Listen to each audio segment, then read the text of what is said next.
പ്രാർത്ഥിച്ചാൽ ഉത്തരമുണ്ട്, യാചിച്ചാൽ മറുപടിയുണ്ട്, മുട്ടിയാൽ തുറന്നിടും, ചോദിച്ചാൽ ലഭിച്ചിടും, അതു നിശ്ചയം. പ്രാർത്ഥിച്ചാൽ ഉത്തരമുണ്ട്, യാചിച്ചാൽ മറുപടിയുണ്ട്, മുട്ടിയാൽ തുറന്നിടും, ചോദിച്ചാൽ ലഭിച്ചിടും, അതു നിശ്ചയം. നിശ്ചയം നിശ്ചയം അതു നിശ്ചയം, വാക്കു പറഞ്ഞവൻ മാറുകില്ല. നിശ്ചയം നിശ്ചയം അതു നിശ്ചയം, വാഗ്ദത്തം തന്നവൻ അകലുകില്ല. പ്രാർത്ഥിച്ചാൽ ഉത്തരമുണ്ട്, യാചിച്ചാൽ മറുപടിയുണ്ട്, മുട്ടിയാൽ തുറന്നിടും, ചോദിച്ചാൽ ലഭിച്ചിടും, അതു നിശ്ചയം. അത് നിശ്ചയമായി നിനക്ക് ലഭിക്കും. നീ പ്രാർത്ഥിച്ചാൽ നിനക്ക് ഉത്തരം ലഭിക്കും. വിളിച്ചാൽ അവിടുന്ന് വിളി കേൾക്കും.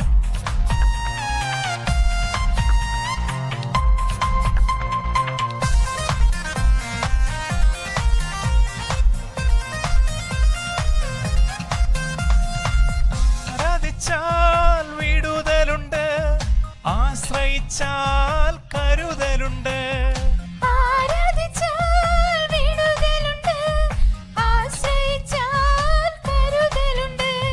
വിളിച്ചാൽ വിളിപ്പുറത്തെത്തും നിശ്ചയം, വിളി ശ്രവിച്ചാൽ നിത്യരക്ഷ നിശ്ചയം. വിളിച്ചാൽ വിളിപ്പുറത്തെത്തും നിശ്ചയം, വിളി ശ്രവിച്ചാൽ നിത്യരക്ഷ നിശ്ചയം. നിശ്ചയം നിശ്ചയം അതു നിശ്ചയം, വാക്കു പറഞ്ഞവൻ മാറുകില്ല. നിശ്ചയം നിശ്ചയം അതു നിശ്ചയം, വാഗ്ദത്തം തന്നവൻ അകലുകില്ല. പ്രാർത്ഥിച്ചാൽ ഉത്തരമുണ്ട്, യാചിച്ചാൽ മറുപടിയുണ്ട്, മുട്ടിയാൽ തുറന്നിടും, ചോദിച്ചാൽ ലഭിച്ചിടും, അതു നിശ്ചയം. യെശയ്യാ പ്രവാചകന്റെ പുസ്തകം 65:24 ഇപ്രകാരം പറയുന്നു: വിളിക്കും മുമ്പേ ഞാൻ അവർക്ക് ഉത്തരം അരുളും, പ്രാർത്ഥിച്ചു തീരും മുമ്പേ ഞാനത് കേൾക്കും. പ്രിയപ്പെട്ട കൂട്ടുകാരെ, നീ വിളിക്കുക, സർവശക്തനായ ദൈവത്തെ വിളിക്കുക. പരീക്ഷയുടെ ഒരുക്ക ദിനങ്ങളിൽ ദൈവത്തിൽ മാത്രം ആശ്രയിക്കുക. യോഹന്നാന്റെ സുവിശേഷം 14:26 ഈശോ നമ്മെ ഓർമ്മപ്പെടുത്തുന്നു: പരിശുദ്ധാത്മാവ് എല്ലാ കാര്യങ്ങളും നിങ്ങളെ പഠിപ്പിക്കും. ആ പരിശുദ്ധാത്മാവിനെ വിളിച്ച് ഇരുകരങ്ങളും ദൈവസന്നിധിയിലേക്ക് ഉയർത്തി, സ്വർഗീയ അഗ്നിയായ പരിശുദ്ധാത്മാവേ എന്നിൽ വന്ന് നിറയണമേ, എല്ലാ അസ്വസ്ഥതകളും ഭാരങ്ങളും ഏറ്റെടുക്കണമേ. പരിശുദ്ധാത്മാവിനെ വിളിച്ച് എല്ലാ മക്കളും സ്തുതിച്ച് പ്രാർത്ഥിക്കട്ടെ. ഹല്ലേലൂയ ഹല്ലേലൂയ ഹല്ലേലൂയ ഹല്ലേലൂയ. പരിശുദ്ധാത്മാവേ ഞങ്ങളെ നിറയണമേ, പരിശുദ്ധാത്മാവേ എന്നെ ശക്തിപ്പെടുത്തണമേ. ഹല്ലേലൂയ ഹല്ലേലൂയ ഹല്ലേലൂയ ഹല്ലേലൂയ ഹല്ലേലൂയ ഹല്ലേലൂയ ഹല്ലേലൂയ. പ്രിയപ്പെട്ട മക്കളെ, നമ്മളെല്ലാവരും പരീക്ഷയ്ക്ക് വേണ്ടി ഒരുങ്ങുന്ന കാലഘട്ടമാണ്. പരീക്ഷ വരുമ്പോൾ സ്വാഭാവികമായിട്ട് നമ്മൾ പറയും, പരീക്ഷയിൽ നിന്ന് നിങ്ങളെ രക്ഷിക്കണമേ എന്ന്. ചില കുട്ടികൾക്കാണെങ്കിൽ പരീക്ഷ എഴുതാൻ ഭയമാണ്. ചിലവരാണെങ്കിൽ പരീക്ഷ എടുക്കാറാകുമ്പോൾ പനി വരുന്നു. ചിലവരെ സംബന്ധിച്ചോളം എത്ര പഠിച്ചാലും പരീക്ഷയുടെ സമയത്തെല്ലാം മറന്നുപോകും. അങ്ങനെയുള്ള ഓർമ്മകളും പ്രശ്നങ്ങളും കാരണം പരീക്ഷയെന്ന് കേൾക്കുമ്പോൾ ചിലവരെ സംബന്ധിച്ചോളം വലിയ ഭയവും, പ്രത്യേകിച്ച് ഉള്ളിൽ ഇങ്ങനെ ഭയങ്കര ടെൻഷൻ വരാറുണ്ട്. ചിലവർക്കാണെങ്കിൽ പരീക്ഷയുടെ ദിവസം കടന്നാൽ, തലേ ദിവസം കടന്നാൽ ഉറക്കവും വരത്തില്ല. ഈ അവസ്ഥയിൽ കടന്നു പോകുന്ന നമ്മളെ സംബന്ധിച്ചോളം നമ്മൾ ചിലപ്പോൾ ആഗ്രഹിക്കും, ഇതിൽ നിന്ന് രക്ഷപ്പെട്ടാൽ മതിയായിരുന്നു. എന്നാൽ പ്രിയപ്പെട്ട മക്കളെ, പരീക്ഷകൾ എന്തിനു വേണ്ടിയാന്ന് ചോദിച്ചാൽ ഒറ്റ വാക്കേ ഉള്ളൂ: നിനക്ക് വിജയം നൽകാൻ വേണ്ടിയാണ്. നീ ഒരു വർഷക്കാലം പഠിച്ചു, എന്തു പഠിച്ചു, അടുത്ത ക്ലാസ്സിലേക്ക് പ്രമോഷൻ തരാൻ വേണ്ടിയാണ് വാസ്തവത്തിൽ ഗവൺമെൻറ് പരീക്ഷകൾ നമുക്കൊരുക്കിയിരിക്കുന്നത്. അതിനാൽ പരീക്ഷ ഓർത്ത് ഭയപ്പെടുകയല്ല വേണ്ടത്, അതിനെ ധൈര്യപൂർവ്വം നേരിടുകയാണ് ചെയ്യുന്നത്. ആത്മജീവിതത്തിലായാലും ഭൗതിക ജീവിതത്തിലായാലും ഏതെങ്കിലും ജോലി കിട്ടണമെങ്കിലും എവിടെയും നിങ്ങൾ പരീക്ഷയെ നേരിട്ടേ പറ്റത്തുള്ളൂ. എൻ്റെ പ്രിയപ്പെട്ട മക്കളെ, പരീക്ഷ എപ്രകാരം ദൈവത്തോടൊപ്പം നേരിടാൻ സാധിക്കും, ഇതിനെക്കുറിച്ചാണ് നമ്മളിപ്പോൾ ചിന്തിക്കുന്നത്. ബൈബിളിൽ ഒരു ശ്രേഷ്ഠമായ നല്ലൊരു ഉദാഹരണമുണ്ട്. ഉദാഹരണം മറ്റൊന്നുമല്ല, നിങ്ങളെടുത്ത് വായിക്കണം. ദാനിയേലിന്റെ പുസ്തകത്തിൽ 6-ാം അധ്യായം. ദാനിയേൽ എന്ന് പറയുന്ന വ്യക്തി ഒരു വലിയ പരീക്ഷയെ നേരിടുന്നു. ആ പരീക്ഷയിൽ അത് നേരിടുക മാത്രമല്ല ഉന്നതമായ വിജയം നേടി ദൈവത്തെ മഹത്വപ്പെടുത്തുന്നതായിട്ട് പറയുന്നുണ്ട്. അതിൻ്റെ സംഭവം ഇതാണ്. അതിൻ്റെ 6-ാം അധ്യായത്തിൽ ദാരിയോസ് എന്ന രാജാവ് തൻ്റെ രാജ്യത്തെ പല സെക്ഷനായിട്ട് തിരിച്ചു. അതായത് 120 പേരെ നിയമിച്ചു ആ ഭരണത്തിൻ്റെ കാര്യങ്ങളെല്ലാം ക്രമപ്പെടുത്താനായിട്ട്. ആ 120 പേരെ ലീഡ് ചെയ്യാനായിട്ട് 3 പേരെ വെച്ചു. ആ 3 പേരിൽ ഒരുവനായിരുന്നു ദാനിയേൽ. നിങ്ങൾക്ക് എല്ലാവർക്കും ഇഷ്ടമുള്ളൊരു പേരാണ് ദാനിയേൽ. ദാനിയേൽ എന്ത് ചെയ്തു? അദ്ദേഹത്തിന് രാജാവിലൂടെ ദൈവം ഏൽപ്പിച്ച ജോലി വളരെ നന്നായിട്ട് ചെയ്തുകൊണ്ടിരുന്നു. അങ്ങനെ 6-ാം അധ്യായം വായിച്ചു വരുമ്പോൾ കാണാൻ സാധിക്കും, ദാനിയേലിൻ്റെ ഒരു പ്രത്യേകത എന്ന് പറയുന്നത് അവൻ്റെ മേൽ ദൈവത്തിൻ്റെ ചൈതന്യം നിലനിൽക്കുന്നു. അപ്പോൾ ഈ 3 പ്രധാനപ്പെട്ട വ്യക്തികൾ, 120 പേരെ ലീഡ് ചെയ്യുന്ന 3 പ്രധാനപ്പെട്ട വ്യക്തികൾ, ഈ വ്യക്തികളെ വേണ്ടി നമുക്ക് മുഖ്യമന്ത്രിമാരെന്ന് വിളിക്കാം. മന്ത്രിമാരെ ലീഡ് ചെയ്യുന്ന മന്ത്രി, മുഖ്യമന്ത്രി. ഈ 3 പേരിൽ ഏറ്റവും മിടുക്കനായിട്ട് കാര്യങ്ങൾ ചെയ്യാൻ സാധിച്ചത് ദാനിയേലായിരുന്നു. അതിന് പ്രത്യേകത ബൈബിളിൽ പറയുന്നുണ്ട്. അവിടെ പ്രത്യേകത ഇതാണ്. അതിൻ്റെ 3-ാം വാക്യത്തിൽ അത്ഭുതകരമായ ദൈവത്തിൻ്റെ ചൈതന്യം ദാനിയേൽ നിറഞ്ഞു. ദൈവത്തിൻ്റെ ചൈതന്യം നിറഞ്ഞു നിൽക്കുന്ന ഒരു വ്യക്തിയെ സംബന്ധിച്ചോളം അവന് ഏതൊരു കാര്യവും ആര് ഏൽപ്പിച്ചാലും വളരെ നന്നായിട്ട് ചെയ്യുവാൻ, വളരെ വേഗത്തിൽ ചെയ്യുവാൻ, കൃത്യതയോടെ ചെയ്യുവാൻ സാധിക്കും. അതേ പ്രിയപ്പെട്ട മക്കളെ, ദാനിയേലിന് ഈ കൃപ ലഭിച്ചത് മൂലം, ഈ കൃപയുള്ളത് മൂലം അവന് വളരെ മനോഹരമായിട്ട് 120 പേരിൽ 3 വ്യക്തികളുണ്ട്. ആ 3 വ്യക്തികളിൽ ഏറ്റവും മിടുക്കനായിട്ട് ചെയ്യാൻ ദൈവം കഴിവ് കൊടുത്തു. Praise the Lord. എൻ്റെ പ്രിയപ്പെട്ട മക്കളെ, നിങ്ങളിപ്പോൾ പഠിക്കുന്ന സമയമാണ്, പരീക്ഷയ്ക്ക് വേണ്ടി തയ്യാറെടുക്കുന്ന സമയമാണ്. നിങ്ങൾക്ക് ദൈവിക ചൈതന്യം നിങ്ങൾക്ക് നിൽക്കണം. ദൈവിക ചൈതന്യമുള്ള വ്യക്തിക്ക് ഏതൊരു കാര്യവും കൃത്യതയോടെ നന്നായിട്ട് ചെയ്ത് ദൈവത്തെ മഹത്വപ്പെടുത്താൻ സാധിക്കും. ദാനിയേൽ ഇപ്രകാരം വളരെ മിടുക്കനായിട്ട് ചെയ്തപ്പോൾ അവിടെ ഉണ്ടായിരുന്ന സഹമന്ത്രിമാർക്ക്, അതേ ഈ 3 പേരിൽ 2 പേർക്ക്, അതോടൊപ്പം 120 പേരുള്ള പ്രദേശത്തുള്ളവർ പലർക്കും അദ്ദേഹത്തോട് അസൂയ തോന്നി. അവരെങ്ങനെയെങ്കിലും ദാനിയേലിൻ്റെ സ്ഥാനം, ഈ പ്രധാനപ്പെട്ട വ്യക്തി എന്ന നിലയിൽ സ്ഥാനം കളയുവാൻ ശ്രമിക്കുകയാണ്. അവർ പല രീതിയിലും എന്ത് ചെയ്തു ആലോചിച്ചു. അപ്പോഴൊന്നും ദാനിയേലിന് പിടികിട്ടിയില്ല. ദാനിയേൽ എപ്പോഴും ഏറ്റവും നല്ല വ്യക്തിയായിട്ട് രാജ്യത്തെ സേവിക്കുകയും രാജാവിനെ സേവിക്കുകയും തൻ്റെ പ്രജകൾക്ക് വേണ്ട നന്മകളെല്ലാം ചെയ്തു. അപ്പോൾ അവർ കണ്ടെത്തിയ ഇങ്ങനെ ഈ അവസ്ഥയിൽ ദാനിയേൽ ഇങ്ങനെ ഓരോ ദിവസം ചെല്ലുന്തോറും ഉയരുന്നത് കണ്ടപ്പോൾ, നമ്മൾ 6-ാം അധ്യായത്തിൽ താഴോട്ട് വായിക്കുമ്പോൾ കാണാൻ സാധിക്കും, അവർ കണ്ടെത്തി ദാനിയേലിന് എങ്ങനെയെങ്കിലും, ദാനിയേൽ എല്ലാ ദിവസവും ദൈവത്തോട് പ്രാർത്ഥിക്കുന്നു, അവനെന്ത് ചെയ്യുന്നു, ദൈവത്തെ മാത്രമേ ആരാധിക്കുകയുള്ളൂ. അപ്പോൾ അത് അവർ വീഴിക്കാൻ വഴി കണ്ടെത്തി. അതിൻ്റെ 6-ാം അധ്യായത്തിൽ ഒരു സംഭവം ഉണ്ടായി. രാജാവ് എന്ത് ചെയ്യുന്നു, രാജാവിൻ്റെ പേര് പറയുമ്പോൾ ജനങ്ങളെല്ലാം കുമ്പിട്ട് ആരാധിക്കണം. അങ്ങനെ ഇരിക്കുന്ന അവസരത്തിൽ എന്ത് സംഭവിച്ചറിയാവോ? രാജാവിൻ്റെ പേര് പറഞ്ഞു, ദാനിയേൽ മാത്രം നിന്നു. വാസ്തവത്തിൽ ഈ സഹമന്ത്രിമാരെല്ലാം കൂടി വലിയൊരു ചതി ദാനിയേലിനോട് ചെയ്താണ്. രാജാവ് നീനാൾ വാഴട്ടെ, രാജാവിനോട് മാത്രമേ പ്രാർത്ഥിക്കാവുള്ളൂ. രാജാവിൻ്റെ പേര് വിളിക്കുമ്പോൾ ജനങ്ങളെല്ലാം, അല്ലെങ്കിൽ ജനങ്ങൾ ഉൾപ്പെടെ മന്ത്രിമാരെല്ലാം എന്ത് ചെയ്യുന്നു, കുമ്പിട്ടിങ്ങനെ ആരാധിക്കണം. ഇങ്ങനത്തെ ഒരു ചതിയിൽപ്പെടുത്തിയിട്ട് അവർ പേര് വിളിച്ചു. ദാനിയേൽ ആരാധിച്ചില്ല. ദാനിയേൽ എന്ത് ചെയ്തു, ധൈര്യപൂർവ്വം എന്നെ സൃഷ്ടിച്ച, എന്നെ പരിപാലിച്ച, എന്നെ ഇപ്രകാരം കൈപിടിച്ചുയർത്തിയ ദൈവത്തെ മാത്രമേ ആരാധിക്കുള്ളൂ തീരുമാനമെടുത്തു. പ്രിയപ്പെട്ട മക്കളെ, ഈ തീരുമാനത്തിൻ്റെ വെളിച്ചത്തിൽ അദ്ദേഹത്തെ എന്ത് ചെയ്യുന്നു, രാജാവിനെ വണങ്ങിയില്ല, രാജാവിനെ ആരാധിച്ചില്ല, രാജാവിൻ്റെ സ്ഥാനം അംഗീകരിച്ചില്ല എന്ന് പറഞ്ഞിട്ട് ദാനിയേൽ വലിയൊരു പരീക്ഷയിലേക്ക് വരികയാണ്. ഉൾപ്പെടുത്തി ദാനിയേൽ എന്ത് ചെയ്യുന്നു, സിംഹത്തിൻ്റെ കൊടിയിലേക്ക് എടുത്തെറിയുന്നു. അപ്പോൾ ദിവസങ്ങളായിട്ട് ഭക്ഷണം കൊടുക്കാത്ത സിംഹം, വിശന്ന് പിടിച്ച സിംഹത്തിൻ്റെ മുറിയിലേക്ക്, ആ കൂട്ടിലേക്ക് ദാനിയേലിനെ എടുത്തിടുകയാണ്. എൻ്റെ പ്രിയപ്പെട്ട മക്കളെ, ഈ വലിയ പരീക്ഷയിൽ ദാനിയേൽ വിജയിക്കുകയാണ്. ശ്രദ്ധിക്കണം, അതുവരെ ഉന്നതമായ സ്ഥാനത്ത് നിന്ന് ദാനിയേൽ ഇപ്പോൾ ഇതാ വിശന്ന് പൊരിഞ്ഞു കിടക്കുന്ന സിംഹത്തിൻ്റെ കൂട്ടിലേക്ക് എറിയപ്പെടുന്നു. നമ്മൾ ബൈബിൾ വായിക്കുമ്പോൾ കാണാൻ സാധിക്കും, എന്ത് ചെയ്തു, ദൈവത്തിൻ്റെ കൃപയാൽ, ദൈവത്തിൻ്റെ അനുഗ്രഹത്താൽ ഒരു സിംഹത്തിന് പോലും ദാനിയേലിനെ തൊടുവാൻ പോലും സാധിച്ചില്ല. ഒരു സിംഹത്തിന് പോലും. കാരണം ഒറ്റ വാക്കിൽ പറഞ്ഞാൽ നമ്മൾ നേരത്തെ വായിച്ച വചനം, ദൈവത്തിൻ്റെ ചൈതന്യം ദാനിയേലിൻ്റെ മേൽ നിറഞ്ഞു നിന്നിരുന്നു. അവൻ്റെ ഉള്ളിൽ, അവൻ്റെ ശരീരത്തിൽ, അവൻ്റെ മനസ്സിൽ, അവൻ്റെ ആത്മാവിൽ ദൈവത്തിൻ്റെ ചൈതന്യം നിറഞ്ഞു നിന്നിരുന്നു.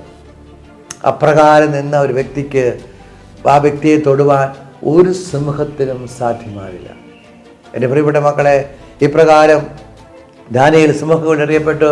പിറ്റേ ദിവസം രാജാവിന് തോന്നി, അയ്യോ തെറ്റിപ്പോയല്ലോ, ദാനിയേലേ എന്ന് വിളിച്ച് പറയുമ്പോൾ ദാനിയേൽ പറയുന്ന ഒരു വാക്യമുണ്ട്, എന്ത് ചെയ്യുന്നു, ദാനിയേൽ, ജീവിക്കുന്ന ദൈവത്തിൻ്റെ ദാസ, നീ നിരന്തരം സേവിക്കുന്ന ദൈവം നിന്നെ സിംഹങ്ങളിൽ നിന്ന് രക്ഷിക്കാൻ ശക്തനായിരുന്നു. ദാനിയേൽ രാജാവിനോട് പറഞ്ഞു, രാജാവ് നീണാൾ വാഴട്ടെ, തൻ്റെ മുമ്പിൽ ഞാൻ കുറ്റമറ്റവനാണെന്ന് കണ്ടതിനാൽ എൻ്റെ ദൈവം ദൂതനെ അയച്ച് സിംഹങ്ങളുടെ വായ അടച്ചു. അവിടെ പ്രിയപ്പെട്ട മക്കളെ, വലിയൊരു പരീക്ഷയുടെ സമയത്ത് ദാനിയേലിന്റെ ദൈവിക ചൈതന്യത്തെ ദൈവദൂതൻ വന്ന് സംരക്ഷിക്കുന്നു. ദൈവദൂതൻ ആ വലിയ പരീക്ഷയിൽ നിന്ന് രക്ഷിക്കുകയല്ല, പരീക്ഷ ധൈര്യപൂർവ്വം എഴുതി ദാനിയേലിനെ ഉന്നതമായ വിജയത്തിലേക്ക് നയിച്ചു. അവിടെ ദാനിയേൽ പറയുന്നൊരു വാക്കുണ്ട്, ദൈവം ഈ പരീക്ഷയിൽ എന്നെ വിജയിപ്പിക്കാൻ കാരണം ഞാൻ അവൻ്റെ സന്നിധിയിൽ കുറ്റമറ്റവനായിരുന്നു എന്ന തിരിച്ചറിവാണ്. പ്രിയപ്പെട്ട മക്കളെ, ഇതാ നിങ്ങൾക്കും ഒരു പരീക്ഷയുടെ സമയമാണ്. ഈ ദാനിയേലിന്റെ സംഭവം വായിക്കുമ്പോൾ രണ്ട് പ്രധാനപ്പെട്ട കാര്യമാണ് നമ്മുടെ മനസ്സിൽ വരേണ്ടത് പരീക്ഷയുടെ സമയത്ത്. ഒന്ന്, ദൈവത്തിൻ്റെ ചൈതന്യം നിറയണം. അതെ, പരിശുദ്ധാത്മാവിൻ്റെ സാന്നിധ്യം നമ്മൾ നിറയണം. രണ്ട്, ഇപ്രകാരം സാന്നിധ്യം നിറയണമെങ്കിൽ ദാനിയേൽ സ്വയം പറയുകയാണ്, ഞാൻ ദൈവത്തിന് മുമ്പിൽ കുറ്റമറ്റവനായിരുന്നു എന്ന് വെച്ചാൽ വിശുദ്ധിയോടെ ജീവിക്കുന്ന ഒരു പൈതലിനാണ്, അല്ലെങ്കിൽ വിശുദ്ധിക്ക് വേണ്ടി ദാഹിക്കുന്ന ഒരു വ്യക്തിയിലാണ് ദൈവത്തിൻ്റെ ചൈതന്യം കുടികൊള്ളുന്നത്. ഈ ദൈവത്തിൻ്റെ ചൈതന്യം നിലനിൽക്കുന്ന ഒരു വ്യക്തി കുട്ടിയെ സംബന്ധിച്ചോളം ആ കുട്ടിക്ക് പരീക്ഷയെ നേരിടാൻ സാധിക്കും. നേരിടുക മാത്രമല്ല, അതിൽ വിജയം നേടുവാനും സാധിക്കും. അതുകൊണ്ട് പ്രിയപ്പെട്ട മക്കളെ, നിങ്ങൾ ഈ പരീക്ഷയ്ക്ക് വേണ്ടി ഒരുങ്ങുന്ന ഈ അവസാന സമയത്ത് പരീക്ഷയ്ക്ക് പോകുമ്പോൾ നിങ്ങൾ പരീക്ഷയുടെ സമയത്തല്ല പ്രാർത്ഥിക്കേണ്ടത്. ഇന്നു മുതൽ നിങ്ങൾ പ്രാർത്ഥിക്കേണ്ട പ്രാർത്ഥനയാണ്, ദൈവത്തിൻ്റെ ചൈതന്യം എൻ്റെ ഉള്ളിൽ വസിക്കുക, ദൈവത്തിൻ്റെ ചൈതന്യം കത്തി കത്തി കത്തി പടരുവാനായിട്ട്. കാരണം 1 കൊരിന്തോസ് 3:16 നമ്മൾ ഇപ്രകാരം വായിക്കുന്നു, നിങ്ങളുടെ ശരീരം ദൈവത്തിൻ്റെ ആലയമാണെന്നും ദൈവാത്മാവ് നിങ്ങളിൽ വസിക്കുന്നുവെന്നും നിങ്ങൾ അറിയുന്നില്ലേ? എൻ്റെ പ്രിയപ്പെട്ട മക്കളെ, ദൈവത്തിൻ്റെ ആത്മാവ് നിങ്ങളിൽ വസിക്കുന്നു. ദൈവത്തിൻ്റെ ചൈതന്യം നിങ്ങളുടെ മേലുണ്ട്. ദൈവത്തിൻ്റെ ആത്മാവ് നിങ്ങളുടെ മേലുണ്ട്. അതുകൊണ്ടാണ് ജ്ഞാനത്തിൻ്റെ പുസ്തകം 9-ാം അധ്യായം അതിൻ്റെ 10-ാം വാക്യം, അങ്ങയുടെ വിശുദ്ധ സ്വർഗത്തിൽ നിന്ന് ജ്ഞാനത്തെ അയച്ചു തരണമേ, അവൾ എന്നോടൊത്ത് വസിക്കുകയും അധ്വാനിക്കുകയും ചെയ്യട്ടെ. എൻ്റെ പ്രിയപ്പെട്ട മക്കളെ, നിങ്ങളുടെ ഉള്ളിൽ ദൈവത്തിൻ്റെ ചൈതന്യമുണ്ട്. ആ ചൈതന്യം നിങ്ങളിലൂടെ പരീക്ഷ എഴുതിക്കും, നിങ്ങളെ എഴുതിപ്പിക്കും. വേറെ വാക്ക് പറഞ്ഞാൽ, ചൈതന്യം ഉള്ളിൽ വസിച്ച്, ദൈവത്തിൻ്റെ ചൈതന്യം ഉള്ളിൽ നിറഞ്ഞിട്ട് ആ ചൈതന്യം എന്ത് ചെയ്യുന്നു, നിങ്ങളുടെ ബുദ്ധിയിലും നിങ്ങളുടെ ചിന്തയിലും നിങ്ങളുടെ ഓർമ്മയിൽ നിൽക്കും. ആ ഓർമ്മയിൽ നിൽക്കുമ്പോൾ പരീക്ഷ എടുക്കുന്ന സമയത്ത് പഠിച്ച കാര്യങ്ങൾ കൃത്യതയോടുകൂടി എഴുതി ദൈവത്തെ മഹത്വപ്പെടുത്തുവാൻ മക്കൾക്ക് സാധിക്കും. അതിനാൽ മക്കൾ ആത്മാവുമായിട്ടുള്ള കൂട്ടായ്മയിലേക്ക് വരിക. നമ്മൾ പരീക്ഷ ഓർത്ത് പേടിക്കുകയല്ല വേണ്ടത്, ആത്മാവുമായുള്ള കൂട്ടായ്മയിൽ. ഈ കൂട്ടായ്മ നമുക്ക് തരുന്നുണ്ട് പ്രിയപ്പെട്ട മക്കളെ. യേശു നമ്മുടെ കൂടെയുണ്ട്. അതുകൊണ്ടാണ് മത്തായിയുടെ സുവിശേഷം 1-ാം അധ്യായം 21 മുതലുള്ള വാക്യങ്ങൾ വായിക്കുമ്പോൾ കാണാൻ സാധിക്കും നമുക്ക്. ആ വാക്യം ഇതാണ്, അവൻ ഇമ്മാനുവേൽ എന്ന് വിളിക്കപ്പെടും, ദൈവം നമ്മോട് കൂടെ. ദൈവം നമ്മുടെ കൂടെയുണ്ട്. ഈ വിശ്വാസം നമുക്ക് ലഭിക്കണം. അത് പരിശുദ്ധാത്മാവിലൂടെ ദൈവം തരികയാണ്. ഈ പരിശുദ്ധാത്മാവുമായിട്ടുള്ള ബന്ധത്തിൽ വരുമ്പോൾ എന്താ, ദാനിയേൽ പറഞ്ഞതുപോലെ, ഞാൻ ദൈവസന്നിധിയിൽ കുറ്റമറ്റവനായിരുന്നത് കൊണ്ടെന്ന് എനിക്ക് ദൈവത്തിൻ്റെ കൃപ കിട്ടിയെന്ന് പറഞ്ഞു. എന്നാൽ മനസ്സിലാക്കുക, ദൈവത്തിൻ്റെ ചൈതന്യം നമ്മുടെ ഉള്ളിൽ വസിക്കുമ്പോൾ, ദൈവത്തിൻ്റെ കൃപ നമ്മുടെ മേൽ നിറയുമ്പോൾ, പരിശുദ്ധാത്മാവ് നിറയുമ്പോൾ, യോഹന്നാൻ സുവിശേഷം 16-ാം അധ്യായം അതിന് 8-ാം വാക്യത്തിൽ പറയുന്നുണ്ട്, പരിശുദ്ധാത്മാവ് നിങ്ങളുടെ മേൽ വരുമ്പോൾ പാപബോധം നിങ്ങൾക്ക് തരുമെന്ന്. പ്രിയപ്പെട്ട മക്കളെ, ദൈവത്തിൻ്റെ ആത്മാവ് നിരന്തരം നമ്മൾ മേൽ ചലിക്കുമ്പോൾ നമുക്ക് എന്ത് ചെയ്യുന്നു, അതിൽ തന്നെ നമ്മൾ വിശുദ്ധിയിൽ വളരുകയാണ്. വിശുദ്ധി വളരുവാനുള്ള ദാഹം പരിശുദ്ധാത്മാവ് തരികയാണ്. നമ്മുടെ ചിന്തയിലോ നമ്മുടെ ഭാവനയിലോ പ്രവൃത്തിയിലോ ഏതെങ്കിലും ഒരു തെറ്റ് സംഭവിച്ചാൽ ആ തെറ്റിനെ കുറിച്ച് വിഷമിപ്പിക്കുകയല്ല ചെയ്യുന്നത്, ആ തെറ്റ് തെറ്റാണെന്ന് പരിശുദ്ധാത്മാവ് വെളിപ്പെടുത്തി തരും. അപ്പോൾ അതേ പരിശുദ്ധാത്മാവ് എന്ത് ചെയ്യുന്നു? അനുദപിക്കാൻ കൃപ തരും. അതേ പരിശുദ്ധാത്മാവ് എന്ത് ചെയ്യുന്നു? ഏറ്റുപറയുവാൻ, ദൈവസന്നിധിയിൽ ഏറ്റുപറയുവാൻ കൃപ തരും.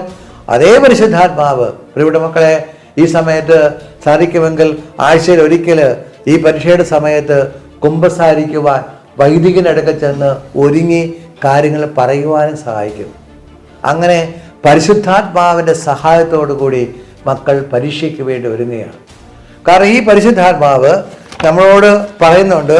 യോഹന്നാന്റെ സുവിശേഷം അതിൻ്റെ 14-ാം അധ്യായത്തിൽ 26-ാമത്തെ വാക്യം, എൻ്റെ സഹായകനായ പരിശുദ്ധാത്മാവ് നിങ്ങളെ പഠിപ്പിക്കും, വീണ്ടും ഓർമ്മപ്പെടുത്തും.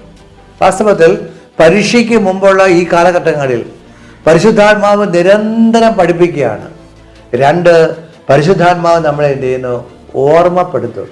പഠിക്കുന്ന സമയം മാത്രമല്ല, മറിച്ച് പരീക്ഷയുടെ സമയത്ത് നമ്മളെ ഓർമ്മപ്പെടുത്തി തരുവാൻ പരിശുദ്ധാത്മാവിന് സാധിക്കും. പ്രിയപ്പെട്ട മക്കളെ, നിങ്ങൾ പരീക്ഷാ ഹാളിലേക്ക് പോകുമ്പോൾ, പഠിക്കുമ്പോൾ നിങ്ങൾ ഒറ്റയ്ക്കല്ല, നിങ്ങളുടെ കൂടെ യേശുവുണ്ട്. യേശുവിൻ്റെ അതേ ആത്മാവ് നിങ്ങളുടെ ഉള്ളിൽ വസിക്കുന്നു. ഈ തിരിച്ചറിവോടുകൂടി പരീക്ഷയെ നേരിടാനായിട്ട് തയ്യാറാകുക. ഞാൻ ഓർക്കുന്ന ക്രിസ്ത്യൻ ധ്യാനത്തിൽ വർഷങ്ങൾക്ക് മുമ്പ് ഈശോ കൂടെ ഉണ്ടെന്ന ബോധ്യത്തിൽ വെച്ച ഒരു കുട്ടി, ആ കുട്ടിയാണ് പിന്നീട് 23-ാം സങ്കീർത്തനത്തെ ബേസ് ചെയ്ത് കർത്താവാണ് എൻ്റെ അധ്യാപകൻ, എനിക്കൊന്നിനും കുറവുണ്ടാകുകയില്ലെന്ന് ആ സങ്കീർത്തനം പഠിത്തത്തിൻ്റെ രീതിയിൽ എഴുതാനായിട്ട് കൃപ കൊടുത്തത്. ആ കുട്ടി ചെയ്തൊരു കാര്യമുണ്ട്. അവൻ്റെ പഠനമുറിയിൽ 2 കസേര ഇട്ടിരുന്നു. 1 അവനിരിക്കാനും 2 ഈശോയ്ക്കിരിക്കാനും. അങ്ങനെ അവൻ ഈശോയോടൊത്തിരുന്ന് പഠിച്ചു. എന്നിട്ട് ഓരോന്ന് പഠിച്ചു കഴിയുമ്പോഴും അവൻ്റെ കൂടെ ഇരുന്ന് പഠിക്കുന്ന ഈശോയെ അവൻ പറഞ്ഞു കേൾപ്പിക്കുന്നു. അതോടൊപ്പം ഈശോ അവന് ചില കാര്യങ്ങൾ പറഞ്ഞു കൊടുക്കുന്നതാണ്, അവൻ ഫെയിൽ ചെയ്യുന്നു. അങ്ങനെ ഈശോയോടൊത്ത് പഠിച്ചു, ഈശോയോടൊത്ത് പരീക്ഷ എഴുതി. പരീക്ഷ ഹാളിലോട്ട് പോകുമ്പോഴും അവൻ പറയുന്നുണ്ട്, ഈശോയെ നമുക്ക് പരീക്ഷ എഴുതാൻ പോകാം. അവൻ കണക്കിന് പുസ്തകം എടുക്കും, പറയും ഈശോയെ നമുക്ക് കണക്ക് പഠിക്കാം, ഈശോയെ നമുക്ക് ഫിസിക്സ് പഠിക്കാം, ഈശോയെ നമുക്ക് ബയോളജി പഠിക്കാം. അങ്ങനെ ഈശോയോടൊത്ത് ചെയ്ത് അത് വലിയൊരു അനുഭവമായിട്ട് മാറി. പിന്നീട് അത് സങ്കീർത്തനം പോലെ എഴുതുവാൻ ദൈവം അവന് കൃപ കൊടുത്തു. എൻ്റെ പ്രിയപ്പെട്ട മക്കളെ, ഈശോ നിങ്ങളുടെ കൂടെയുണ്ട്. ഈശോ നിങ്ങളെ സഹായിക്കാനുണ്ട്. ഈശോ നിങ്ങളെ ബലപ്പെടുത്താനുണ്ട്. അപ്പോൾ നിങ്ങൾ ഈശോയോട് കൂടെ ഇരിക്കുമ്പോൾ നിങ്ങൾ ചെയ്യേണ്ട ഒരു കാര്യമുണ്ട്. പരീക്ഷയ്ക്ക് ഒരുങ്ങുന്ന സമയത്ത്, 1, നിങ്ങൾ ഒരു കാര്യം ഒരു ദിവസം പഠിച്ചാൽ ആ പഠിച്ച കാര്യം വൈകുന്നേരമാകുമ്പോൾ നിങ്ങൾ ഈശോയോടൊത്ത് റിവിഷൻ നടത്തണം. പഠിച്ച കാര്യം ഈശോയെ പറഞ്ഞ് കേൾപ്പിക്കണം. അങ്ങനെ ഡെയിലി റിവിഷൻ നടത്തണം. 2, നിങ്ങൾ ഒരാഴ്ച പഠിക്കുന്ന കാര്യങ്ങൾ ആഴ്ചയിലെ അവസാന ദിവസം, പ്രിയപ്പെട്ട മക്കളെ, നിങ്ങൾ വീക്കിലി റിവിഷൻ എന്ന് പറയും. എന്ന് വെച്ചാൽ ഒരാഴ്ച എന്തെല്ലാം പഠിച്ചു, എന്തെല്ലാം പഠിക്കാൻ പറ്റി, അത് നിങ്ങൾ എന്ത് ചെയ്യുന്നു? പഠിച്ചതല്ല, നിങ്ങളുടെ കൂടെ ഇരിക്കുന്ന ഈശോയെ നിങ്ങൾ പറഞ്ഞ് കേൾപ്പിക്കണം. അപ്പോൾ നിങ്ങൾക്ക് എന്ത് ചെയ്യുന്നു? ഒരാഴ്ച പഠിച്ചതെല്ലാം വീണ്ടും വീണ്ടും ഓർക്കാൻ പറ്റും. അതോടൊപ്പം ഒരു മാസം അവസാനമാകുമ്പോൾ എന്ത് ചെയ്യുന്നു? ഒരു മാസത്തിൽ നിങ്ങൾ പഠിച്ചതെല്ലാ കാര്യങ്ങളും ഈശോയോട് പറഞ്ഞു കൊടുക്കും. അപ്പോൾ ഈശോയ്ക്ക് എന്ത് ചെയ്യുന്നു? നിങ്ങൾക്കപ്പോൾ 2 കാര്യങ്ങൾ സംഭവിക്കും. 1, നിങ്ങളിങ്ങനെ പഠിച്ച കാര്യങ്ങൾ വീണ്ടും വീണ്ടും മാറി മറിച്ച് ഓർക്കുമ്പോൾ നിങ്ങളുടെ ബ്രെയിൻ നന്നായിട്ട് വർക്ക് ചെയ്യും, നിങ്ങളുടെ ഓർമ്മശക്തി വർദ്ധിക്കും, നിങ്ങൾക്ക് പഠിച്ചത് കൂടുതൽ ഉറപ്പായിട്ട് തറവായി കിട്ടും. ഇങ്ങനെ പറയും തോറും എന്ത് ചെയ്യുന്നു? മറ്റു കാര്യങ്ങൾ പഠിച്ചിട്ടുണ്ടെങ്കിലും ആദ്യം പഠിച്ചത് മറക്കാതിരിക്കാനിട വരും.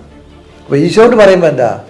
ഈശോ ഏതെങ്കിലും പഠിച്ച കാര്യങ്ങൾ മറന്നു പോയിട്ടുണ്ടെങ്കിൽ അത് വിട്ടുപോയത് ഓർമ്മ കിട്ടാനും, അല്ലെങ്കിൽ ഏതൊരു ഭാഗവും സംശയമുണ്ടെങ്കിൽ അത് വീണ്ടും പഠിക്കേണ്ട ആവശ്യകതയെക്കുറിച്ച് ദൈവത്തിൻ്റെ ആത്മാവ് നിങ്ങളെ പ്രചോദിപ്പിക്കും. അതിനാൽ പ്രിയപ്പെട്ട മക്കളെ, daily revision, weekly revision, monthly revision, ഇത് കൃത്യതയോടെ ചെയ്ത് പരീക്ഷയെ നമുക്ക് നേരിടാനായിട്ട് ഒരുങ്ങാം. ഇനി പരീക്ഷയ്ക്ക് മുമ്പ് പ്രിയപ്പെട്ട മക്കളെ, നിങ്ങൾ എല്ലാ തയ്യാറെടുപ്പുകളും മറ്റ് എപ്പിസോഡുകൾ നിങ്ങളോട് പറഞ്ഞു തരുന്നുണ്ട്, അത് നിങ്ങൾ ചെയ്യണം. 2, പരീക്ഷയ്ക്ക് വേണ്ടി നിങ്ങൾ ഇറങ്ങിത്തിരിക്കുമ്പോൾ അടുക്കുമ്പോൾ ഭയം വരിക സ്വാഭാവികമാണ്. അപ്പോൾ ഭയം വരുമ്പോൾ എന്ത് ചെയ്യുന്നറിയാമോ? നമുക്ക് ചിലപ്പോൾ നമ്മുടെ വ്യക്തിപരമായ ജീവിതത്തിൽ ഒരു അസ്വസ്ഥത വരാം. അല്ലെങ്കിൽ ആരെങ്കിലും പറയും നിനക്ക് ഇത്ര മാർക്ക് കിട്ടിയില്ലെങ്കിൽ നിനക്ക് അഡ്മിഷൻ കിട്ടത്തില്ല, അങ്ങനെ എന്തെങ്കിലുമൊക്കെ കേൾക്കുമ്പോൾ ഭയം വരിക സ്വാഭാവികമാണ്. അപ്പോൾ നിങ്ങൾ എന്ത് ചെയ്യണം? വിശ്വാസ വചനങ്ങൾ പറഞ്ഞ് ഭയത്തെ നിങ്ങൾ തോൽപ്പിക്കണം. ഉദാഹരണമായിട്ട് ഫിലിപ്പി ലേഖനം 4-ാം അധ്യായം 13-ാമത്തെ വാക്യം, എന്നെ ശക്തനാക്കുന്ന യേശുക്രിസ്തുവിലൂടെ എനിക്കെല്ലാം ചെയ്യാൻ സാധിക്കും. ഈ വചനം നിങ്ങൾ ഭയം വരുമ്പോൾ, പേടി വരുമ്പോൾ, ഏറ്റു പറയുമ്പോൾ പറയുന്നതനുസരിച്ച് എന്ത് ചെയ്യുന്നു? നിങ്ങളുടെ മേൽ കൃപ ലഭിക്കുകയാണ്. ഇതൊരു പോസിറ്റീവ് എനർജി ആയിട്ട് മാത്രമല്ല, മറിച്ച് ദൈവത്തിൻ്റെ വചനമാണ് യേശുക്രിസ്തു. നമ്മൾ ദൈവത്തിൻ്റെ വചനം ഇങ്ങനെ ഏറ്റു പറയുമ്പോൾ ഇമ്മാനുവലായ ക്രിസ്തുവിൻ്റെ സാന്നിധ്യം നമ്മൾ ബോധ്യപ്പെടുകയാണ്. നമ്മുടെ ചിന്തയിൽ, നമ്മുടെ മനസ്സിൽ, നമ്മുടെ ഹൃദയത്തിൽ ദൈവം കൂടെയുണ്ട്, ദൈവം കൂടെയുണ്ട്, ദൈവം കൂടെയുണ്ടെന്ന് ബോധ്യം. അതുകൊണ്ട് നിങ്ങൾ ശ്രദ്ധിച്ചിട്ടുണ്ടോ, നിങ്ങളുടെ കുട്ടികൾ ഈ പ്രായത്തിൽ ഒറ്റയ്ക്കൊരു കാര്യം ചെയ്യാൻ നമുക്ക് പേടിയാണ്. ചില കാര്യങ്ങൾ ഏത് തിന്മയാണെങ്കിൽ തൊട്ടെ ഒറ്റയ്ക്ക് ചെയ്യാൻ പേടിയാണ്. എന്നാൽ കൂട്ടുകാർ കൂടിയിട്ട് നമ്മുടെ സെയിം ഏജുള്ള ഒരു 5-6 പേര് കൂടിയാൽ നിങ്ങൾക്ക് എന്തും ചെയ്യാൻ സാധിക്കും. കാരണം നിങ്ങളുടെ കൂടെ 2-3 പേരുള്ളപ്പോൾ നിങ്ങൾക്കൊരു അല്ലെങ്കിൽ പ്രത്യേക ധൈര്യം വരുന്നതായിട്ട് നിങ്ങൾക്ക് അനുഭവപ്പെടാറുണ്ട്.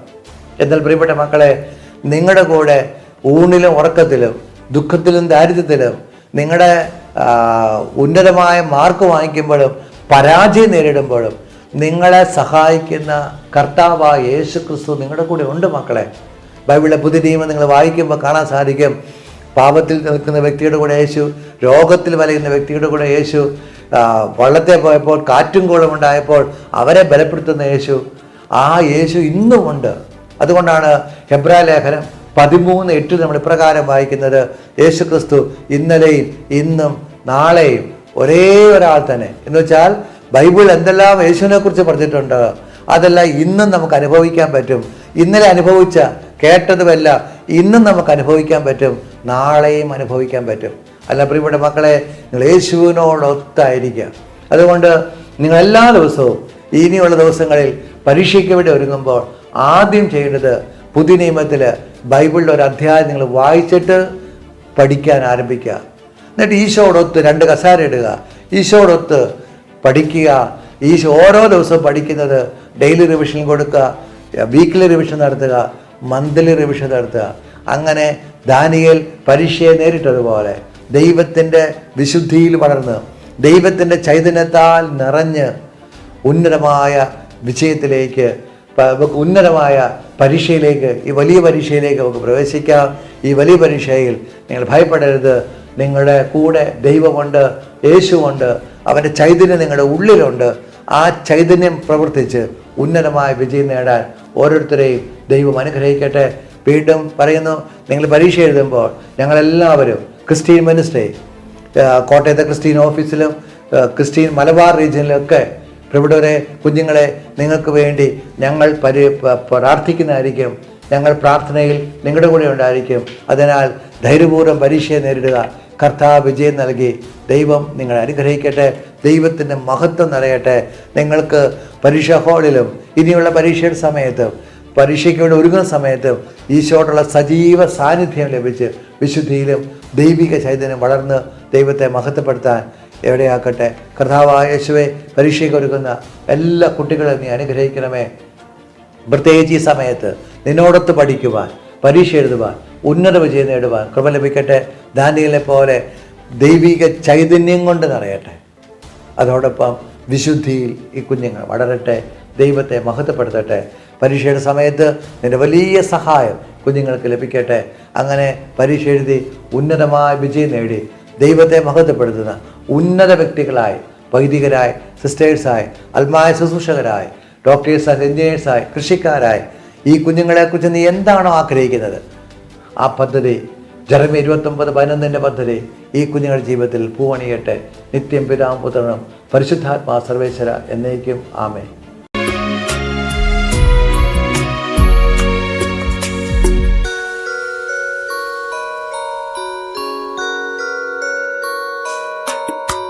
വാഴ്ത്തുന്നു ഞാൻ അത്യുന്നതനേ.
യേശുനാഥാ നീ ദൈവം യേശുനാഥാ നീ ആശ്രയം യേശുനാഥാ നീ ശൈലവും എൻ്റെ കോട്ടയും നീ മാത്രം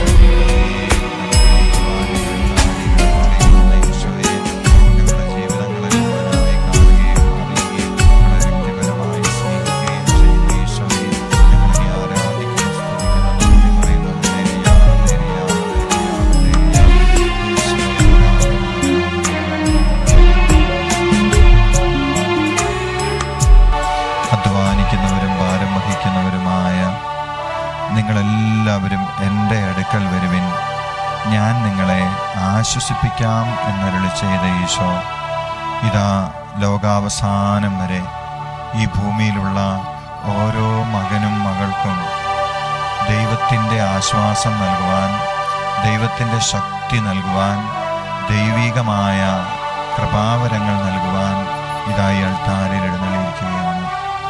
പ്രിയപ്പെട്ട കുഞ്ഞെ, ജീവിതത്തിൽ വളരെ പ്രധാനപ്പെട്ട ഒരു പരീക്ഷയെ നേരിടുവാനായിട്ട്, പരീക്ഷ എഴുതുവാനായിട്ട് ഒരുങ്ങിക്കൊണ്ടിരിക്കുന്ന നിങ്ങളുടെ ജീവിതത്തിലേക്ക് സ്വർഗത്തിൻ്റെ അനുഗ്രഹങ്ങൾ തരാൻ വേണ്ടിയിട്ടാണ് ഈശോയെ അൾത്താരയിൽ എഴുന്നള്ളിയിരിക്കുന്നത്. ഈ പരീക്ഷയുമായി ബന്ധപ്പെട്ട് മക്കൾക്ക് എന്തെല്ലാമാണോ ആവശ്യമായിരിക്കുന്നത് അതെല്ലാം ഇതായി ദിവ്യകാരുണ്യ ഈശോയ്ക്കറിയാം. കണ്ണുകൾ തുറന്ന് ഇപ്പോൾ സ്ക്രീനിൽ കാണുന്ന അൾത്താരയിൽ എഴുന്നള്ളിയിരിക്കുന്ന അപ്പത്തിൻ്റെ രൂപത്തിലിരിക്കുന്ന ഈശോയിലേക്ക് മാത്രം നോക്കുക. നിങ്ങളുടെ ചുറ്റുപാടുകളിലേക്കൊന്നും നിങ്ങളിപ്പോൾ ശ്രദ്ധിക്കേണ്ട. എന്ത് ശബ്ദം കേട്ടാലും ആ വഴിക്ക് നിങ്ങൾ ശ്രദ്ധിക്കേണ്ട. ഇതാ വിശ്വാസത്തോടുകൂടെ ഈ ദിവ്യകാരുണ്യ ഈശോ എന്നെ അറിയുന്നു, എന്നെ സ്നേഹിക്കുന്നു, എൻ്റെ എല്ലാ ആവശ്യങ്ങളുടെ മേലും ഇടപെടുവാൻ കഴിവുള്ളവനാണ് ഈശോ എന്ന ബോധ്യത്തോടെ ഈശോയിലേക്ക് മാത്രം നമുക്ക് നോക്കിയിരിക്കാം. ഫിലിപ്പിയർക്ക് എഴുതിയ ലേഖനം 4-ാം അധ്യായം 19-ാം വാക്യത്തിൽ നമ്മൾ ഇപ്രകാരം വായിക്കുന്നുണ്ട്: എൻ്റെ ദൈവം തൻ്റെ മഹത്വത്തിൻ്റെ സമ്പന്നതയിൽ നിന്ന് യേശു ക്രിസ്തു വഴി നിങ്ങൾക്ക് ആവശ്യമുള്ളതെല്ലാം നൽകും. ആവശ്യമുള്ളതെല്ലാം നൽകാൻ കഴിവുള്ളവനാണ് ഈശോ. ഈ കഴിഞ്ഞ കാലങ്ങളിലെല്ലാം എൻ്റെ പ്രിയപ്പെട്ട കുഞ്ഞെ, നിൻ്റെ ജീവിതത്തിൽ നിനക്ക് ആവശ്യമുള്ളതെല്ലാം ഈശോ തന്നിട്ടുണ്ട്. ആവശ്യമുള്ളതെല്ലാം നൽകി നിന്നെ പരിപാലിച്ചിട്ടുണ്ട്. അതിനെല്ലാം ഓർത്ത് നമുക്ക് നന്ദി പറഞ്ഞ് ഈശോയുടെ തിരുസന്നിധിയിലായിരിക്കാം. കഴിഞ്ഞ നാളുകളിൽ പഠിക്കുവാൻ ദൈവം തന്ന എല്ലാ കഴിവുകളെയും ഓർത്ത് ഈശോയ്ക്ക് നന്ദി പറയാം. എത്രയോ കുട്ടികളുണ്ട് പഠിക്കാൻ അവസരങ്ങളില്ലാതെ, കഴിവുകളില്ലാതെ, ബുദ്ധിശക്തിയില്ലാതെ ഈ ഭൂമിയിൽ നിങ്ങളിപ്പോൾ എത്തിച്ചേർന്നിരിക്കുന്ന ഈ ക്ലാസ് വരെ പഠിക്കാൻ പറ്റാതെ കഴിയുന്ന എത്രയോ മക്കൾ ഈ ഭൂമിയിലുണ്ട് പ്രിയപ്പെട്ട കുഞ്ഞുങ്ങളെ. എന്നാൽ അവരിൽ നിന്നെല്ലാം വ്യത്യസ്തമായിട്ട് പഠിച്ചുയരുവാൻ, ഈ ക്ലാസ് വരെ എത്തുവാൻ, പ്രത്യേകിച്ച് ഈ കോവിഡിൻ്റെ സാഹചര്യത്തിലും നിങ്ങൾക്ക് ഈ പരീക്ഷ എഴുതുവാൻ തക്ക രീതിയിൽ നിങ്ങൾക്ക് അവസരങ്ങൾ തന്ന ദൈവം അനേക ടീച്ചേഴ്സിലൂടെ, അനേക സംവിധാനങ്ങളിലൂടെ നിങ്ങൾക്ക് ഈ അറിവ് പകർന്നു തന്ന് നിങ്ങളിപ്പോൾ ഇതായി പരീക്ഷയ്ക്ക് വേണ്ടി ഒരുങ്ങുകയാണ്. നമുക്ക് ഈശോയ്ക്ക് നന്ദി പറയാം. ഈശോ തന്ന എല്ലാ അവസരത്തെ ഓർത്ത്. രോഗാവസ്ഥയിൽ കഴിയുന്ന കുഞ്ഞുങ്ങളുണ്ട്, പഠനകാര്യത്തിൽ ശ്രദ്ധിക്കാൻ ആരുമില്ലാതെ വേണ്ടത്ര പഠിച്ചു വരാൻ പറ്റാത്ത കുഞ്ഞുങ്ങളുണ്ട്. എന്നാൽ അവരിലെല്ലാം വ്യത്യസ്തമായി ഈശോ നമ്മളെ ഈ ഒരു അവസ്ഥയിൽ എത്തിച്ചതിനെ ഓർത്ത് ഈ പരീക്ഷ എഴുതുവാൻ ആവശ്യമായ എല്ലാ കാര്യങ്ങളും ക്രമീകരിച്ചതിനെ ഓർത്ത് കഴിഞ്ഞ നാളുകളിൽ ഓരോ വർഷം 1-ാം ക്ലാസ് മുതൽ അല്ലെങ്കിൽ LKG ക്ലാസ് മുതൽ ഇന്ന് വരെ നമ്മൾ പഠിച്ചു വന്നപ്പോൾ നമുക്ക് ലഭിച്ചിട്ടുള്ള എല്ലാ വിജയങ്ങളെയും ഓർത്ത്, എല്ലാ അറിവുകളെയും ഓർത്ത്, നമ്മളെ സഹായിച്ചിട്ടുള്ള എല്ലാ അധ്യാപകരെയും ഓർത്ത്, നമ്മളെ സ്നേഹിച്ച് നമ്മൾക്ക് ആവശ്യമായതൊക്കെ വാങ്ങിത്തന്ന് സ്കൂളിലേക്ക് പറഞ്ഞു വിട്ട പ്രിയപ്പെട്ട മാതാപിതാക്കളെ ഓർത്ത്, ആരെല്ലാം ഈ പഠന മേഖലയിൽ സഹായിച്ചിട്ടുണ്ടോ, ഏതെല്ലാം കഴിവുകളും അനുഗ്രഹങ്ങളും അറിവുകളും നമുക്ക് ലഭിച്ചിട്ടുണ്ടോ, അതിനെയെല്ലാം ഓർത്ത് നന്ദി പറഞ്ഞുകൊണ്ട് നമുക്കൊന്നിച്ച് ഈശോയെ സ്തുതിച്ച് ആരാധിച്ച് മഹത്വപ്പെടുത്താം. ഹല്ലേലൂയ, ഹല്ലേലൂയ, ഹല്ലേലൂയ. സ്നേഹത്തോടെ ഈശോയ്ക്ക് നന്ദി പറഞ്ഞ എല്ലാ മക്കളും സ്തുതിച്ചേ, ഈശോയെ സ്തുതിച്ചേ. നിങ്ങൾക്ക് നിങ്ങളിരിക്കുന്ന സ്ഥലം ഉറക്കെ സ്തുതിക്കാൻ പറ്റുന്ന ഒരു സ്ഥലമാണെങ്കിൽ അവിടെ ഇരുന്നുകൊണ്ട് ഉറക്കെ ഈശോയെ സ്തുതിച്ച് പ്രാർത്ഥിക്കുക. ഇനി അങ്ങനെ സാധിക്കത്തില്ലെങ്കിൽ മനസ്സിൽ ശക്തമായിട്ട് സ്തുതിക്കുക. ഇപ്പം ഞങ്ങളോടൊപ്പം ദിവ്യകാരുണ്യ ഈശോയെ മാത്രം നോക്കിക്കൊണ്ട് സ്തുതിക്കുക. എൻ്റെ ഈശോയെ, എണ്ണിയാൽ തീരാത്തത്രയും പറഞ്ഞാൽ തീരാത്തത്രയും അനുഗ്രഹങ്ങൾ എൻ്റെ ഈശോ എനിക്ക് തന്നു, എൻ്റെ ഈശോ എനിക്ക് തന്നു. അതിനെല്ലാം ഓർത്ത് നന്ദി പറയുന്ന ഈശോയെ, നന്ദി പറയുന്ന ഈശോയെ. ഈ പ്രായം വരെ ആയുസ്സും ആരോഗ്യവും നൽകി, കഴിവുകളും അവസരങ്ങളും നൽകി, സഹായിക്കാൻ മാതാപിതാക്കളെ ടീച്ചേഴ്സിനെ എല്ലാം നൽകി, എനിക്ക് ഉയരുവാൻ അവസരം നൽകി, എന്നെ പരിപാലിച്ച എൻ്റെ പൊന്നീശോയെ നന്ദി, നന്ദി, നന്ദി. Thank you Jesus, thank you Jesus, thank you Jesus. നന്ദിയോടെ, നന്ദിയോടെ അങ്ങേ ഞാൻ സ്തുതിക്കുന്നു, ആരാധിക്കുന്നു, നന്ദി പറയുന്നു. ഹല്ലേലൂയ, ഹല്ലേലൂയ, ഹല്ലേലൂയ, ഹല്ലേലൂയ. യേശുവേ നന്ദി, യേശുവേ നന്ദി, യേശുവേ. നന്ദിയോടെ ഞാൻ സ്തുതി പാടിടും എൻ്റെ യേശുനാഥാ. എനിക്കായി നീ ചെയ്തൊരു നന്മയ്ക്ക് ഇന്നു നന്ദി ചൊല്ലുന്നു ഞാൻ. നന്ദിയോടെ ഞാൻ സ്തുതി പാടിടും എൻ്റെ യേശുനാഥാ. എനിക്കായി നീ ചെയ്തൊരു നന്മയ്ക്ക് ഇന്നു നന്ദി ചൊല്ലുന്നു ഞാൻ. ഈശോയെ ഞങ്ങളെ ആരാധിക്കുന്നു. അങ്ങ് തന്ന എല്ലാ അവസരത്തിനും എത്രയോ തവണ രോഗങ്ങൾ, ദുഃഖങ്ങൾ, ഒറ്റപ്പെടലുകൾ, ഭയം എല്ലാം ജീവിതത്തിൽ കടന്നു വന്നു. അതിൽ നിന്നെല്ലാം രക്ഷിച്ച് വളർത്തി ഈ നാൾ വരെ പരിപാലിച്ച എൻ്റെ ഈശോയ്ക്ക് നന്ദി. ഒപ്പം എൻ്റെ പ്രിയപ്പെട്ട മക്കളെ, ഈ സമയത്ത് നിങ്ങൾ ചിന്തിച്ചു നോക്കണം, ഈശോ ഇത്രമാത്രം അനുഗ്രഹങ്ങളും അവസരങ്ങളും ഒക്കെ തന്നിട്ട് വേണ്ടത്ര ഉപയോഗിക്കാതെ നമ്മൾ ഉഴപ്പി കളഞ്ഞിട്ടുണ്ടെങ്കിൽ, വേണ്ടത്ര ഉപയോഗിക്കാതെ നമ്മളത് നഷ്ടപ്പെടുത്തിയിട്ടുണ്ടെങ്കിൽ, കഴിഞ്ഞ നാളുകളിൽ പഠനത്തിന് ഈശോ നൽകിയ അവസരത്തെ ദുരുപയോഗിച്ച് പഠിക്കാൻ ഈശോ തന്ന സ്കൂളിലായിരുന്ന സമയത്ത് തെറ്റായ കൂട്ടുകെട്ടുകളിലോ ദുശീലങ്ങളിലോ ഒക്കെ വീണുപോയിട്ടുണ്ടെങ്കിൽ ആത്മാർത്ഥമായിട്ട് ഈശോയോട് മാപ്പ് ചോദിക്കണം. അനേക മക്കൾക്ക്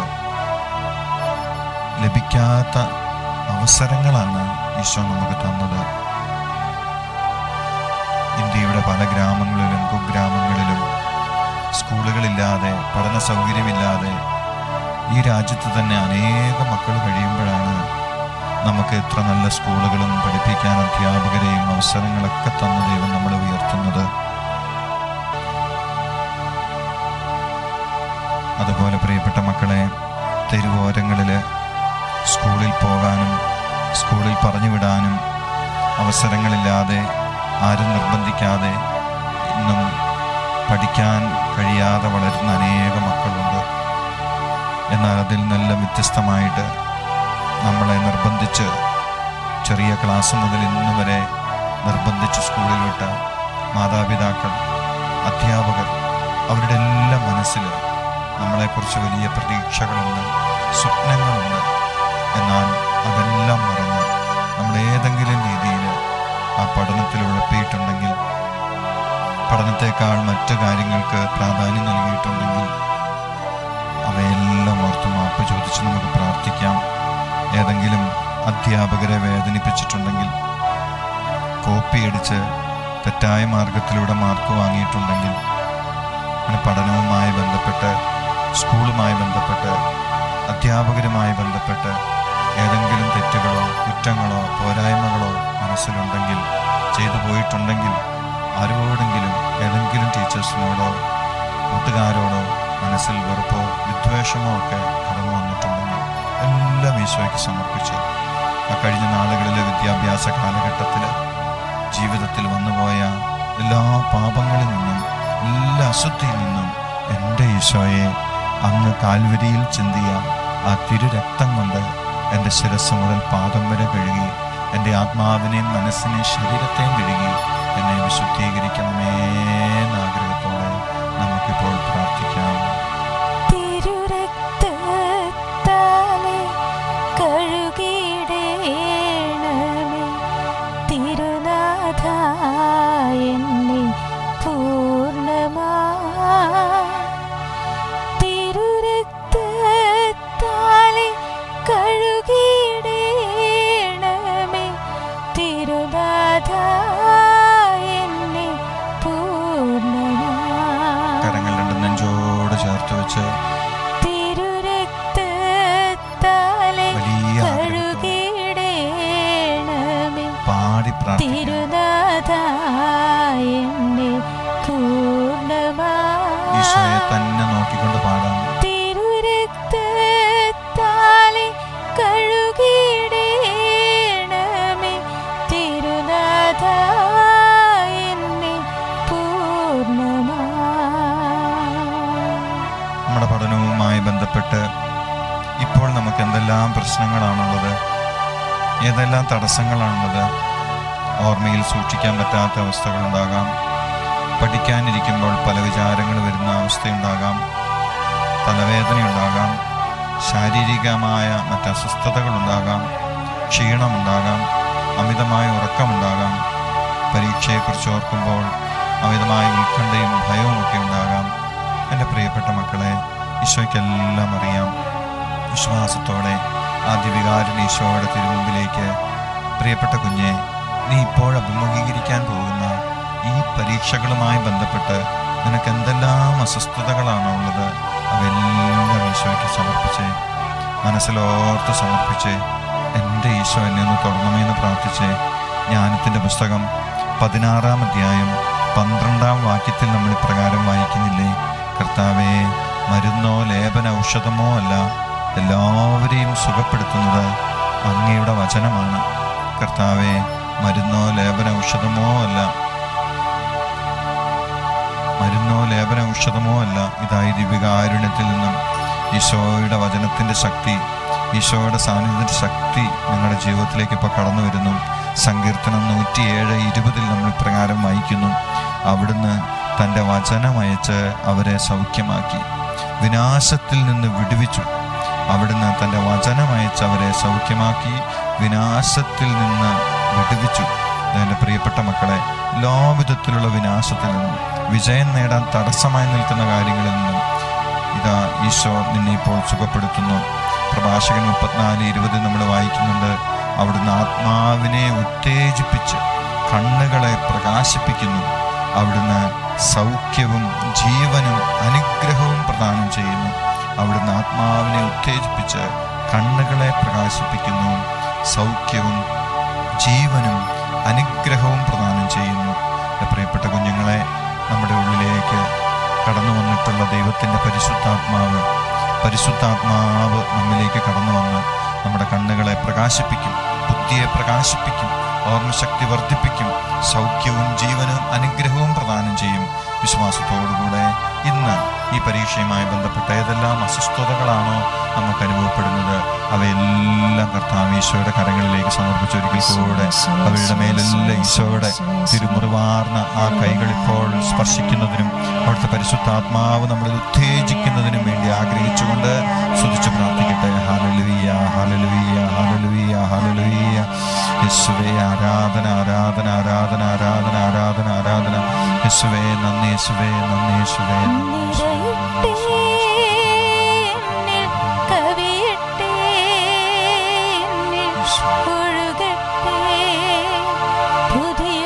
അഭിഷേകം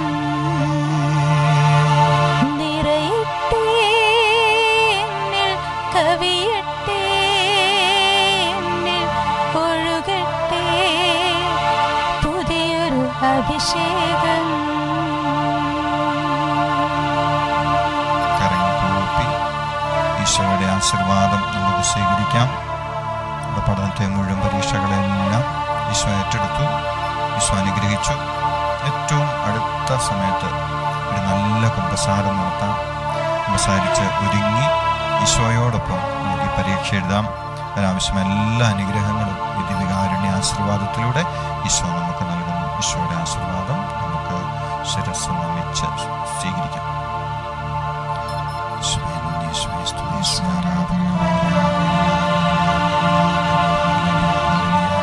കർത്താവെ, പൊതുപരീക്ഷയ്ക്കായിട്ട് ഒരുങ്ങുന്ന എല്ലാ മക്കളെയും ആശീർവദിക്കണം. ലോകം മുഴുവൻ എല്ലാ വിദ്യാർത്ഥികളെയും അനുഗ്രഹിക്കണം. കർത്താവെ, അവർ പഠിച്ച കാര്യങ്ങളെല്ലാം തക്ക സമയത്ത് ഓർമ്മയിൽ കൊണ്ടുവരുവാനും പരീക്ഷയിൽ അത് എഴുതുവാനും ഉന്നത വിജയം